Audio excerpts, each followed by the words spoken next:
semua, welcome back to my YouTube channel Hello Dina. Gimana kabar kalian? Semoga selalu sehat ya. Hari ini aku akan bercerita tentang salah satu crime case yang terjadi tahun lalu, di mana kasus ini melibatkan dua keluarga dari golongan atas di Pakistan. Korban adalah anak dari mantan diplomat Pakistan dan tersangka adalah anak salah satu pengusaha terkaya di Pakistan, di mana mereka berdua ini adalah teman masa kecil. Penasaran gimana ceritanya? Tanpa berlama-lama, langsung aja kita jump to the story.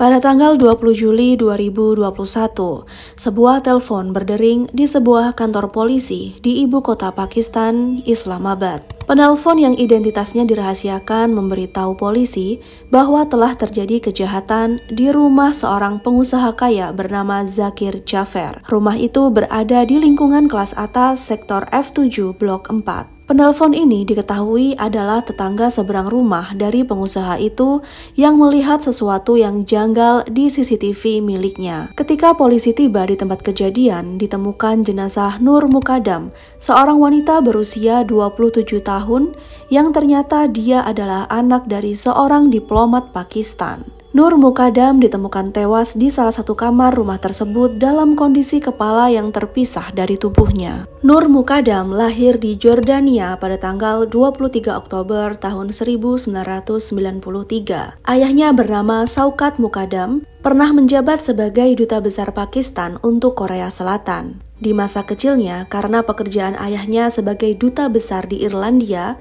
Nur besar di Irlandia. Dan saat remaja, dia kembali ke Pakistan. Setelah itu, dia melanjutkan SMA-nya di salah satu sekolah elit Amerika di Islamabad. Di masa SMA-nya itu, Nur berteman dengan Zahir Jaffer dan sempat pendekatan tetapi tidak berakhir pacaran. Setelah lulus SMA, Nur dan Zahir tidak pernah bertemu lagi dikarenakan Zahir mengambil kuliah di New York, Amerika. Pada tanggal 19 Juli 2021, di malam perayaan Idul Adha, orang tua Nur mempunyai acara berbelanja dan mengunjungi rumah saudara-saudara mereka. Diketahui pada saat itu Shaukat Mukadam, ayah Nur, sudah pensiun. Sementara Nur hanya di rumah. Sore hari, di hari yang sama, Zahir menelpon Nur agar mereka dapat bertemu malam itu. Karena Zahir akan kembali ke New York dan pesawatnya akan berangkat di tanggal 20 Juli dini hari keesokan harinya. Nur pun mengiyakan ajakan tersebut, mungkin karena selama Zahir pulang ke Pakistan, mereka hanya bertemu sesekali. Itu pun di acara pernikahan teman mereka. Mungkin bagi Nur, tidak ada salahnya menemui sahabat masa remajanya yang akan kembali ke Amerika. Sekitar jam 9.30 malam, Nur tiba di rumah Zahir. Dan pada saat itu kondisi rumah Zahir sepi dikarenakan kedua orang tua Zahir juga keliling mengunjungi saudara-saudara mereka untuk perayaan Idul Adha. Di malam itu, saat mereka berdua di rumah, Zahir menyatakan kalau dia mencintai Nur dan dia melamarnya. Tetapi karena Nur tidak mencintai Zahir, lamaran itu ditolak.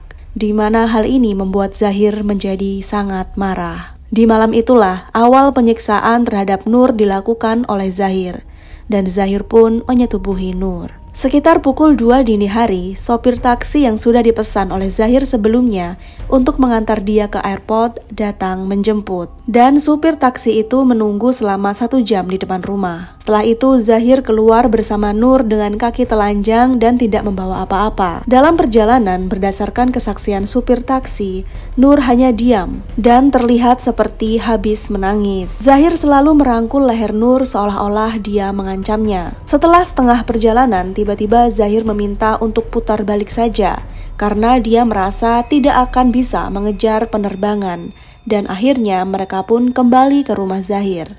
Beberapa jam sebelumnya, sekitar jam 12:30 malam, orang tua Nur sudah sampai di rumah. Karena mendapati Nur tidak ada di rumah, ayahnya mengirimkan 3 pesan kepada Nur, tapi Nur tidak membalas. Kemudian paginya, sekitar jam 5 pagi, ibunya menelpon HP-nya juga, tetapi juga tidak ada respon. Pada tanggal 20 Juli di siang harinya, orang tua Nur pun melaporkan ke pihak kepolisian tentang hilangnya anak mereka. Dan betapa kagetnya mereka, di jam 10 malam tanggal 20 Juli, pihak kepolisian menelpon mereka dan mengabarkan bahwa Nur Mukadam ditemukan tewas di rumah sahabatnya Zahir Jaffer.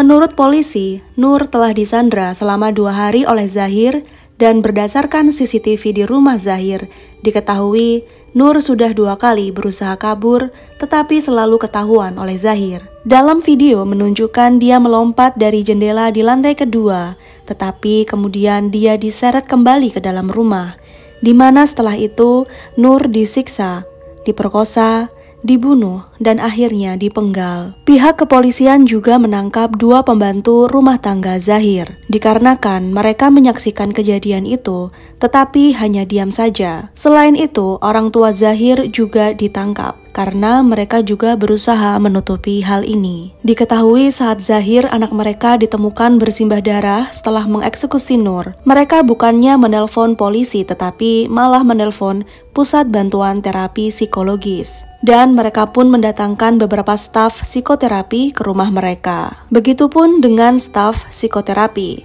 Mereka ditangkap dengan tuduhan tidak melapor kepada kepolisian tentang hal ini.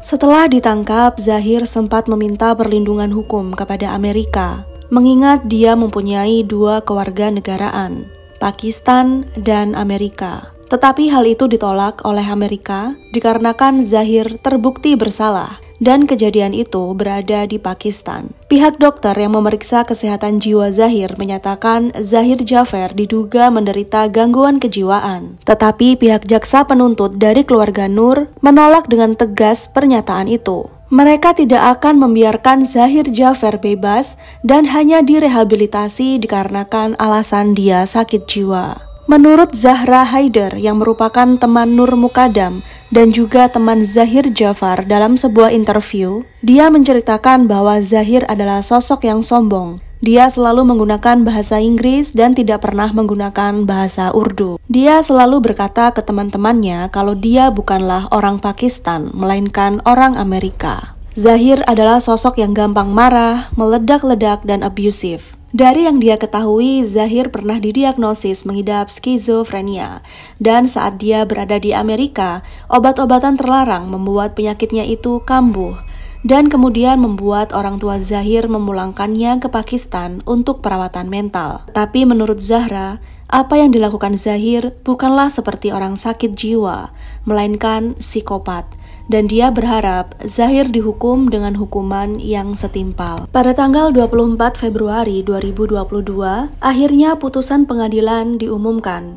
Dalam putusan tersebut, Zahir Jafer divonis hukuman mati dikarenakan pembunuhan, 25 tahun penjara dikarenakan pemerkosaan, sementara 2 pembantu rumah tangganya, Muhammad Iftikhar dan tukang kebun Muhammad Jan, dijatuhi hukuman 10 tahun penjara dikarenakan bersekongkol. Sementara pengadilan membebaskan orang tua Zahir dan staf psikoterapi karena tidak menemukan bukti yang memberatkan mereka. Kasus ini memicu kecaman keras dan kemarahan publik di Pakistan. Perdana Menteri Pakistan Imran Khan mengarahkan polisi Islamabad untuk tidak membuat konsesi saat penyelidikan pembunuhan itu dan menekankan penegakan keadilan. Selebriti dari industri film dan musik mentweet dengan tagar Justice for Nur untuk menyampaikan sentimen mereka terhadap kasus ini. Pakistan adalah salah satu negara dengan kasus kekerasan terhadap perempuan tertinggi di dunia. Masih banyak kasus kekerasan terhadap perempuan di sana yang belum terblow up dan ditangani dengan serius oleh pihak berwenang, dan diharapkan dengan kejadian ini membuat pemerintah Pakistan lebih tegas dalam mengusut tuntas kasus-kasus kekerasan terhadap wanita ke depannya. Well, sekian cerita aku untuk hari ini. Gimana menurut kalian teman-teman? Apakah hukuman 10 tahun untuk 2 pembantu rumah tangga yang sebenarnya bisa menolong Nur ini setimpal? Komen di bawah ya. Terima kasih banyak untuk semua yang udah nonton sampai akhir. Kurang lebihnya aku mohon maaf dan see you on the next video. Bye-bye.